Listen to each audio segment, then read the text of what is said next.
자, 고법이 이재명 재판을 연기했죠. 그러면서 조이대 사법 쿠데타가 실패했죠. 이 상황을 우리가 이제 경험을 한 다음에 뭔가 좀 이상한데? 개인적으로 이 뭔가 이상한데? 이런 생각을 했습니다. 이거 좀 정리를 해봐야 되겠다. 우리가 너무 패배주의에 찌들어 있는 건 아닐까? 이런 이야기. 유시민 작가의 이야기도 좀 들어보니 그게 맞는 것 같고, 저도 나름대로 생각을 좀 정리를 해본 겁니다. 결국 고등법원이 백기투항을 했죠.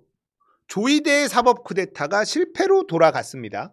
김앤장의 서석호 변호사가 배후 세력이란 이야기도 지금 아니라는 말이 돌아다닙니다. 자, 윤석열이 당선이 돼서 우리가 뒷목을 잡았지.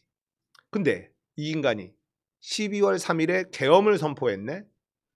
그리고 윤석열 탄핵을 시키고 윤석열 구속을 시키고, 근데 윤석열이 탈옥을 하고 조이대 파기 환송까지 우리가 이 짧은 시간에 경험한 게 너무 충격적이었어요. 그죠? 상식적이지 않은 일들을 계속 당해온 겁니다. 그러다 보니 대한민국에 막강한 기득권 카르텔이 존재하고 그들이 맘대로 이 상황을 조정하고 있다는 공포감에 사로잡힌 것이다. 그런 게 분명히 있었죠. 그런데 하나씩 뜯어보면서 복기를 한번 해봤습니다. 12월 3일 12.3 계엄입니다. 자, 이놈들은요, 꽤 오랜 시간 매우 공들여서 준비를 했어요. 그런데 3시간도 걸리지 않아 계엄이 해제돼 버렸습니다. 자, 저놈들 맘대로 되지 않았다는 뜻이잖아요. 첫 번째 계엄부터 얘네들 성공하지 못했습니다. 자, 그 다음에 윤석열을 탄핵시키려고 했죠. 근데 국민의힘의 반대가 있으면 불가능했잖아요. 시민들이 국회 앞을 매일 가득 메우고 결국 국힘 일부가 항복선언을 하면서 탄핵이 통과가 됐죠. 국민의힘마저도 완벽하게 통제되지 않았다는 뜻입니다. 자, 윤석열을 체포하는 일도 쉽지 않았습니다. 체포영장 들고 갔는데 경호처가 막 막아요. 관저에 처박혀 있던 윤두창을 꺼낼 수가 없었죠. 또 시민들이 관저 앞으로 몰려갔습니다. 폭설 내리는데 시민들은 은박을 두르고 밤새 시위를 했습니다. 전 세계 사람들이 감탄을 하고 우리는 그 시민들을 키세스단이라고 불렀죠. 결국 경호처 일부가 이탈을 하면서 관저 문이 활짝 열렸어. 그리고 윤석열 체포에 성공을 했습니다. 자, 경호처도 완벽하게 통제되지 않았습니다. 겨우 윤석열 체포하고 구속까지 시켰죠. 그런데 지기현이라는 놈이 법을 완벽하게 어기면서 윤석열을 풀어줬어요. 그리고 심의정이 즉시항고를 포기하면서 윤석열 탈옥하는데 성공을 했습니다. 자, 이때 우리가 진짜 겁을 많이 먹었어요. 여전히 대한민국에서 큰 힘을 가지고 있는 빅브라더가 있구나. 이놈들이 움직이면 우리는 당할 수밖에 없구나. 자, 이런 공포심이 생기기 시작을 했습니다. 자, 이재명 공직선거법 2심에서 무죄 판결이 났습니다. 우리는 그때 진짜 환호했어요. 이제 끝났다. 이재명의 사법 리스크 대선까지 완벽하게 끝났다. 이런 생각을 했죠. 왜냐? 조이대가 그렇게 주장한 633 대법원 판결이 3개월 안에 난다 하더라도 대선 지난다. 안심을 했는데 9일 만에 판결을 내려버리네. 그것도 유죄 취지로 파기환송을 해버렸어. 그러니까 우리가 또 겁을 먹었습니다. 야, 이 빅브라더의 힘이 진짜 엄청 세구나. 엄청난 조직이 있는 게 분명하구나. 이런 카르텔을 우리 시민들이 이길 수 있을까? 공포심이 한층 더 심해졌습니다. 조이대가 5월 1일에 선고한 이유가 있을 것이다. 우리는 막 계산기를 두드렸어요. 고등법원이 너무나 발빠르게 재판 날짜를 잡았습니다. 인편으로 송달하는 촉탁까지도 걸어요. 빨리빨리 하겠다. 의지를 막 드러냅니다. 이건 저들의 치밀한 계획하에 이뤄지는 것이다. 우리가 이걸 막을 수 있을까? 공포심이 점점 더 커져만 갔습니다. 자, 무서워지기는 했어요. 진짜로. 근데 시민들은 우리의 할 일을 하기 시작을 했습니다. 대법관들 7만 페이지 자료 다 봤다고 했는데 로그 기록 내놔라. 이틀 만에 100만 명이 넘게 서명을 했습니다. 대법원 앞에 사람들이 또 모이기 시작했습니다. 조이대 사퇴하라. 로그 기록 제출하라. 자, 민주당은요. 시민들의 힘에 용기를 얻어서 최초 판사 탄핵을 준비했습니다. 고등법원 이재명 재판 대선 이후로 미뤄라. 안 그러면 탄핵시킨다. 결국 고등법원에서 재판 일정을 대선 이후로 연기한다고 결정을 했어요. 자, 이 결정 하나로 조이대의 사법 쿠데타는 실패한 겁니다. 판사들이 쫄았다는 거고요. 조이대가 이 판사들을 완벽하게 장악하고 있지 않았다는 게 드러나게 된 겁니다. 우리가 결국 또 이겼어요. 자, 그러면 우리가 생각했던 그 거대 카르텔이 진짜 존재하는 걸까? 자, 이런 의심을 하게 된다라는 겁니다. 이 카르텔이 진짜 있나? 빅브라더가 진짜 있나? 계엄 이후에 지금부터 일어난 일들을 복기를 해보니까 저놈들이 뭔가를 치밀하게 준비해서 진행을 하기는 하는데 계속 실패를 했습니다. 빅브라더 같은 거대한 카르텔이 배우라고 하기에는 너무 엉성하다는 생각이 들죠. 결론은요, 거대한 카르텔 조직 같은 건 없다라는 겁니다. 일사불란하게 움직이는 조직 같은 건 없다라는 거예요. 기득권들이 자신의 이해관계가 맞아떨어져서 함께 움직이기는 하지만 그걸 총괄지휘하는 지도부 따위 이런 게 존재하지 않는다는 거예요. 그런 게 존재했다면 이렇게 번번이 실패하지는 않았을 것 아니냐는 겁니다. 자, 그때 사안마다 이 기득권들이 한마음이 돼서 움직이지만 어느 순간 이탈자가 생겨버려요. 이거는 조직적이지는 않다는 겁니다. 자, 저놈들을 무시할 수는 없어요. 왜냐? 아직까지도 기득권이기 때문에 그래요. 한마디로 힘이 센 나쁜 놈들이 아직도 많이 있다는 겁니다. 그러니까 이놈들의 저항을 간단하게 제압할 수는 없어요. 그렇다고 너무 쫄 필요가 없다는 게 제가 하고 싶은 이야기의 핵심입니다. 그동안 우리가 맨날 맞고만 살아가지고 너무 패배주의에 찌들어 있는 거 아니냐 이런 생각도 들어요. 냉정하게 상황을 파악할 수 있는 힘이 우리한테 필요하다.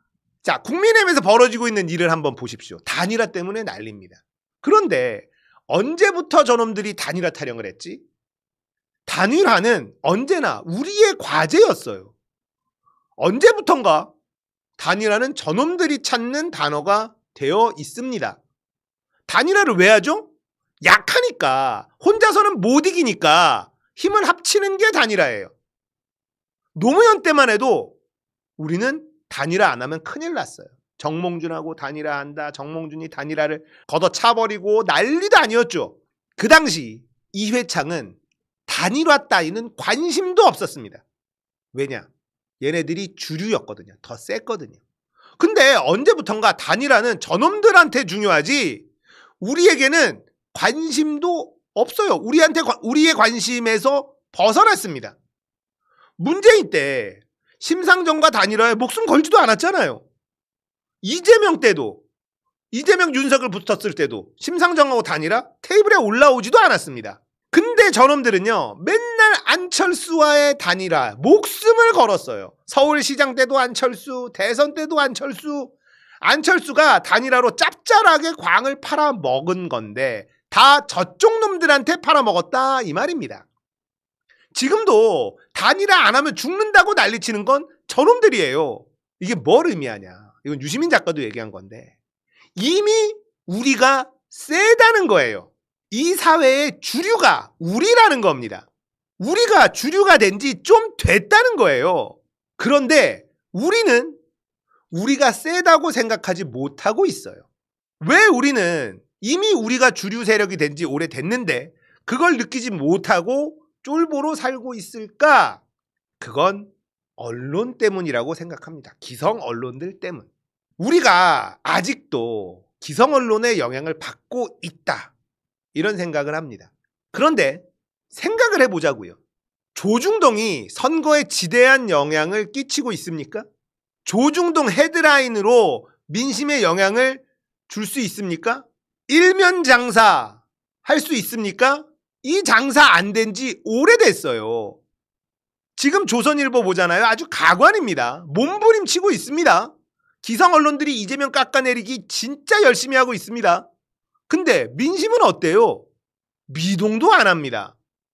이미 미디어의 파워는요. 유튜브로 넘어온 지 오래됐어요. 모든 방송국은 유튜브 채널을 운영하고 있죠. 이젠 TV처럼 방송국마다 실시간 채널도 운영을 합니다.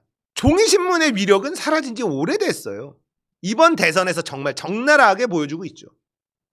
자, 이번에 조이대의 이 사법 쿠데타의 근거는 뭐였냐? 대법원이 유죄 판결을 해요. 언론에서 대서특필하고 포탈에서 도배해주면 이재명 지지율 엄청 흔들린다. 기존 공식이었죠. 근데 이런 옛날 방식 여론몰이가 1도 통하지 않는 세상이 되어버렸습니다. 오히려 이재명 지지가 더 결집했어요.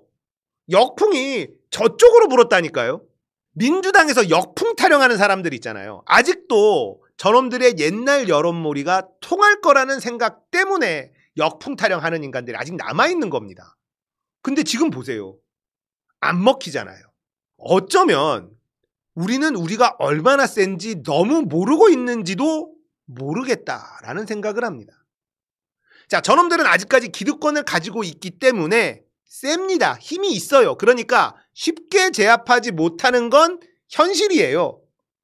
우리가 무조건 이긴다, 쉽게 생각해야 해도 된다라는 이야기를 하는 게 아닙니다. 하지만요, 우리는 꽤 오래전부터 이 사회에 주류 세력이 되어 있다는 걸 간과하지는 말자는 거예요. 지금부터는 우리가 대한민국의 주류 세력이라는 것을 인지하고 미래를 한번 예측을 해봅시다. 자, 먼저 검찰개혁. 윤석열 덕분에 검찰의 민낯을 국민들 모두가 알게 됐죠. 그래서 검찰개혁은 너무 쉽게 될 거라고 봅니다. 검찰을 공소청과 중대범죄수사청으로 찢어놓을 거예요. 이건 기소할 목적을 가지고 수사를 해왔던 검찰의 횡포를 원천 차단할 수 있는 개혁안이죠. 무소불위의 검찰은 역사 속으로 사라지게 되는 겁니다. 자, 기재부도 개혁한다고 지금 이야기하고 있습니다. 기재부는 예산 기획부터 집행까지 다 하는 곳입니다. 검찰처럼 지들 맘대로 국가 세금을 주무를 수 있다는 뜻입니다. 이걸 기획과 집행을 찢어놓는 게 이재명 정부의 개혁안입니다. 예산을 대통령 직속으로 둬서 관료들의 전횡을 원천 차단시킨다고 합니다. 국민 혈세로 사리사욕을 챙기는 일이 사라지게 될 겁니다. 사법개혁. 조이대가 큰일을 한 거예요.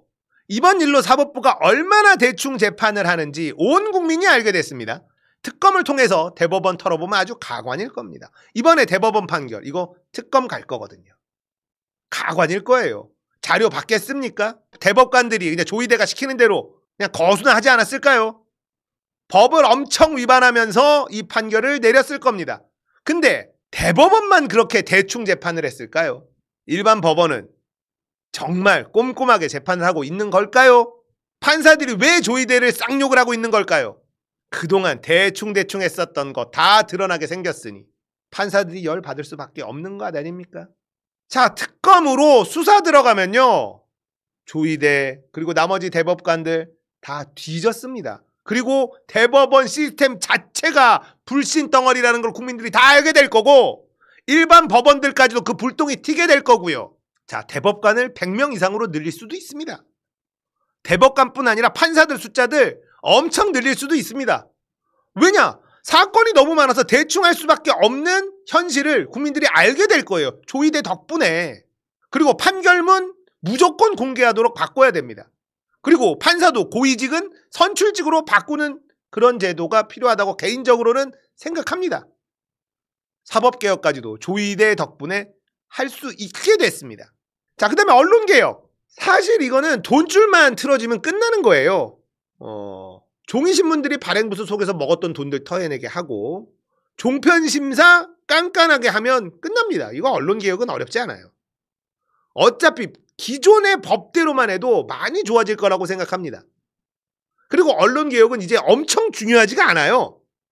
어차피 저놈들 힘이 많이 빠져 있습니다. 자, 이재명 대통령 세상에 오면 언론들 진짜 좋은 시절 끝나지 않을까? 언론이 힘이 생기려면 MBC처럼 하지 않는 이상 자기들 맘대로 뭐 방향을 틀거나 뭐 이런 거가 지금 아예 안 되고 있거든요. 자, 여러 가지 개혁을 하게 될 겁니다. 어렵지 않게. 이재명 대통령 세상이 오면 우리는 많은 변화를 체감하게 될 겁니다. 억강부약, 대동세상. 이재명이 계속 주장하는 이 구호가요, 엄청나게 거창한 구호가 아닙니다. 정직한 사람이 손해보지 않는 나라, 억울한 사람이 없는 나라, 이재명이 만들고 싶은 나라예요. 그리고 우리가 원하는 나라이기도 하죠. 우리도 뭐 대단한 걸 바라지 않잖아요. 그저 상식대로 움직이는 나라를 원할 뿐이잖아요. 어려운 걸 원하는 게 아니기 때문에 생각보다 쉽게 만들 수 있다라는 겁니다. 왜? 우리가 대한민국의 주류니까요. 우리는 우리가 생각하는 것보다 힘이 세니까요. 윤석열 때문에 너무 힘들었지만요. 또 이 인간 덕분에 숨어있는 나쁜 놈들 정체가 많이 드러났죠. 치우기가 쉬워졌다는 뜻입니다. 할 수 있고 하면 돼요.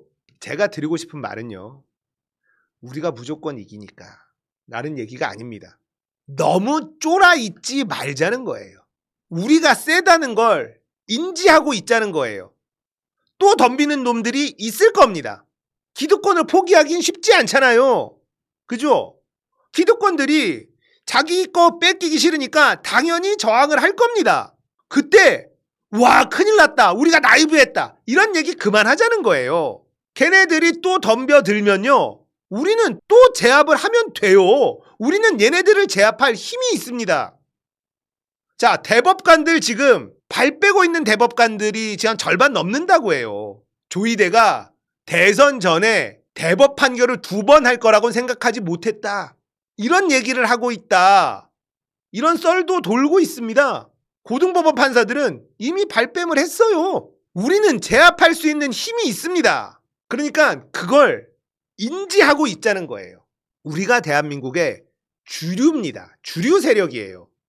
우리한테 덤벼들고 있는 지금의 기득권 세력들은 이미 비주류가 되어 있습니다. 이재명이 주류라는 거예요. 우리가 주류라는 겁니다. 이재명 50% 넘는 지지율을 지금 얻고 있어요. 역대 가장 높은 득표율로 대통령에 당선이 될 겁니다. 빅브라더? 아니야. 빅브라더 없어요. 그냥 자기의 이해관계에 따라서 이합 집산하는 것들일 뿐입니다. 기득권들의 저항, 그 이상 그 이하 아니라는 거예요. 김앤장이 뒤에서 거대하게 막 움직이고 있다? 그런 거 없다라는 거예요. 너무 쫄 필요 없다. 우리가 주류, 저놈들이 비주류예요. 다들 너무 걱정이 많아. 그러니까 사는 게 힘들어요. 너무 걱정하지 맙시다. 방심하지 말고 잘 살펴보는 것과 저거 저렇게 얘기하면 안 되는데, 저렇게 생각하면 안 되는데 걱정 휩싸여서 사는 것하고는 다른 겁니다. 그래서 우리가 생각보다 굉장히 센데 우리가 그걸 모르고 있구나. 자, 이거를 인지하면 어떤 일이 생기느냐? 조중동이 떠들던 뭘 하든 콧방귀도 안 끼게 됩니다. 요즘에 여러분들 조중동 때문에 막 열받고 그래요? 아이고, 쟤네들 뭐 또 하는구나 이러잖아요. 지금 우리가 열받는 애들은 누구냐? 검사, 판사까지 왔습니다. 진짜 센 놈들이에요. 근데 그 진짜 센 놈들이요, 우리한테 꼬리를 내렸다고요. 이게 팩트입니다. 기득권들은 자신의 기득권을 뺏기기 싫어서 또 다른 저항을 할 수밖에 없어요. 개혁은 저항이 뒤따르는 게 당연한 겁니다. 그런데 우리가 지금처럼 똘똘 뭉치고 행동하고 움직이면요, 다 제압할 수 있다라는 거예요. 그걸 의심하지 말자는 거예요. 제가 드리고 싶은 말은 이겁니다. 전제는 우리의 힘을 믿고 행동하자는 겁니다. 우리의 힘을 믿고 방심하자는 게 아니라 쫄지 말고 행동하자. 행동하면 반드시 이깁니다. 이겨왔잖아. 너무 스트레스를 받아서 많은 분들이 저렇게 나이브하면 안 되는데 막 무슨 걱정 근심 인형들이야. 이긴다는 확신을 가지고 움직이는 거하고 큰일 났다 하고 움직이는 거 달라요. 그러니까 우리는 누가 저항을 하든 이길 수 있다라는 그 믿음을 갖고 움직이자라는 겁니다. 우리가 생각보다 많이 셉니다. 대법관들, 판사들 우리한테 쫄아가지고 꼬리 내리는 거 보세요. 이제 남은 건 이재명 후보의 경호뿐이다. 얘네들이 무슨 짓을 할지 몰라. 얘네들 지금 막다른 길에 몰려 있다 보시면 돼요. 막다른 길에 몰려 있습니다. 그러니까 뭔 짓을 할지 모르잖아. 그러니까 항상 조심하고 경계해야죠. 누가 다시 덤벼도 우리가 무조건 이긴다는 것만 알고 계십시오. 쫄지 맙시다.